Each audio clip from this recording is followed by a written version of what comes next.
Greetings, everyone. This is your boy,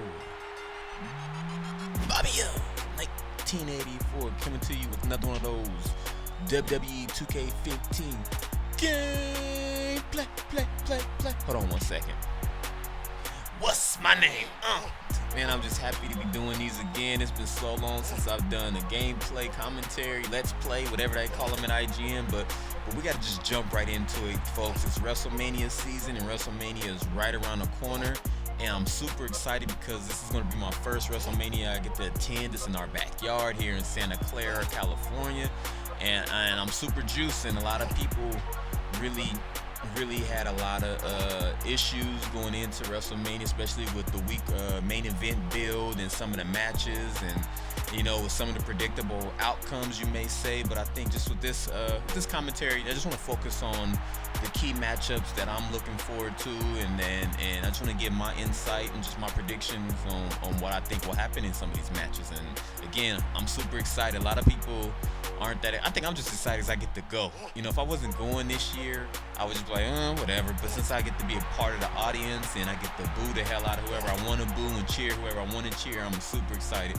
So let's just get into some of those matchups I'm looking forward to. So the first and foremost, I'm looking at Bray Wyatt versus the Undertaker. Now, my main man Bray Wyatt has done an amazing job by himself hyping this match, and it's beautiful because when that man cuts a promo, it's just like, oof, like he just hitting on all cylinders. Usually he's kind of just spewing the same repetitive stuff, but man, he's been hitting on all cylinders with the promos, and he's been just carrying it by himself. And I guess you could say it's smart for the folks in the creative team and the front office not to have the Undertaker come on television, because I guess they want to use this as like one of those Bigfoot sightings. It's like an aura behind it, so they want folks to get the WWE network so they can see him at WrestleMania. But I'm hoping that I know it's not going to be an amazing match because Undertaker's old. He barely move, and Bray Wyatt's not really a great ring general himself. But I really am hoping to see a brutal matchup between two monster guys. And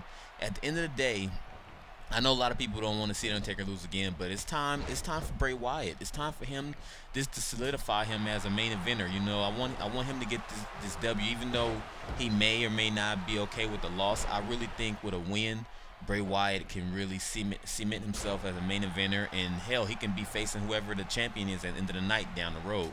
So I'm looking at Bray Wyatt taking this victory. He has to, I don't care. Undertaker didn't beat the hell out of everybody else except Brock, so it's time for someone else to come up. The next match is the 6-man ladder match. Now, honestly, a lot of people are saying Daniel Bryan should win this match because there's a botched move from me.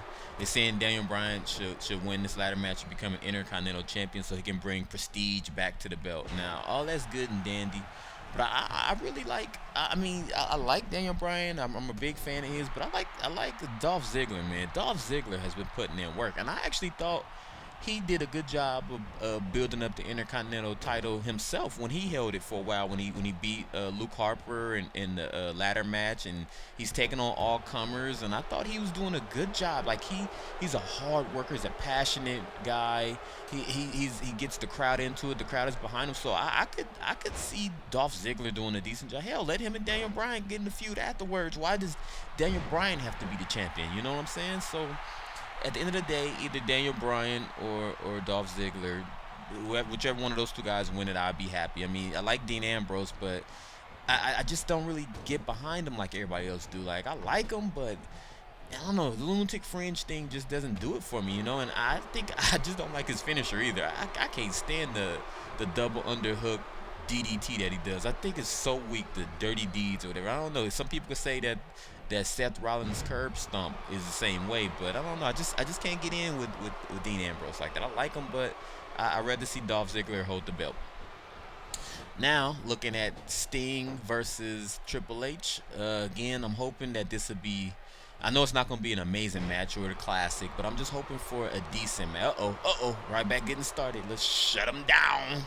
But I'm hoping that I'm hoping that basically this be like a brutal match, just like, have a decent pace. I don't want to see a lot of rest holds or anything like that. I haven't seen Sting wrestle in forever. I think the last match I saw was him against Samoa Joe back in I think '07. So I haven't really seen Sting wrestle in a long time. But I know Triple H is a ring general, so hopefully he can carry Sting to a decent match. And at the end of the day, Sting wins that match, and can't have the man debut and lose his first match at WrestleMania, so he has to win. I'm thinking Seth Rollins and Randy Orton are going to steal the show. I think they're going to have, outside of the ladder match, I think they may have one of the best matches. And at the end of the day, I think Seth Rollins may lose cleanly. He may lose cleanly to wrap up his thing with Randy Orton, so that he can do something else at the end of the night. But I'm hoping that they put on a decent show. I really would like to see, Randy Orton is a good wrestler. He's an excellent ring general, and Seth can go with anybody. So I'm expecting that to be the match of the night. And then my last match that I'm looking at is the main event. Boy, oh boy, was I not excited going into this. That last Monday night image that when I turned off the TV of them, Brock and Roman Reigns doing a tug of war with the belt, was just hideous. That was just absolutely ridiculous. And Paul Heyman damn Brock Lesnar being paid a lot of money. Paul Heyman should be broke off something vicious, because this man, when he cuts a promo, it's the same way with Bray Wyatt. I'm just like, oh my God, that man is preaching. He just can sell a match. And Roman Reigns, again, I'm the last person that should be dishing out hate his way, because when I look at Roman Reigns, I see myself. It's the same thing here at IGN. I get the same amount of hate as he get, and I continue to do my thing. And it's just, hell, I took advantage of the opportunity that I've gotten to do these videos, whether it be Call of Duty or the wrestling videos. I just do them because I want to do them, so I can't fault him for taking advantage of this and making the best of what it is, even though he's not ready. We can all say he's not ready. His ring work is terrible, or it's not good enough, or his mic skills aren't up to par. But at the end of the day, he took advantage of his opportunity, so I can't hate him like that. I just don't like him. I'm a Daniel Bryan, Dolph Ziggler fan, so at the end of the day, it is what it is. But I would like to see a decent match. Hopefully these two guys put on the match of their lives.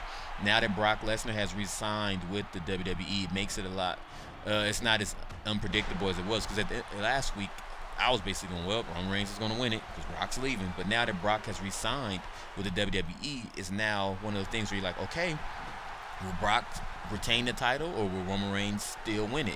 So hopefully these two guys come out and just have the match of their lives. And this is what I would like to see. I would like to be a hard-fought match by Roman Reigns. I'm talking about Roman Reigns just putting his heart and soul into it and doing anything and everything he can to win, and at the end of the day, he still loses cleanly to Brock. And I can live with Brock winning and leaving, or I can live with Brock winning and he's just so exhausted and tired. Seth Rollins comes out, he cashes in his Money in the Bank contract, and he wins the title. I can see that, but at the end of the day, I can either see Brock Lesnar retaining and leaving with the belt, or I can see Seth Rollins leaving with the belt after cashing in on Brock. I think Roman Reigns will win over a lot of fans if he had a hard, fought, just fight his heart out and just come out with all these different moves and just going toe to toe with Brock, and then he just still comes up a little bit short. And then this gives him another year to continue to build himself up as the chosen one. Just let it happen organically. Just not the way that it's been happening, where it feels like it's getting stuffed down our throats.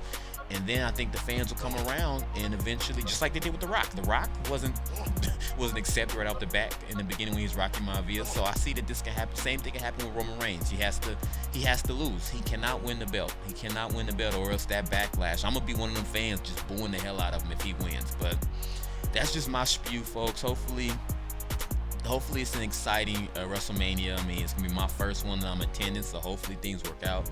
Hopefully you enjoyed this commentary. If you did, leave a like. Please leave your comments on what you think is going to happen. Till next time, we go.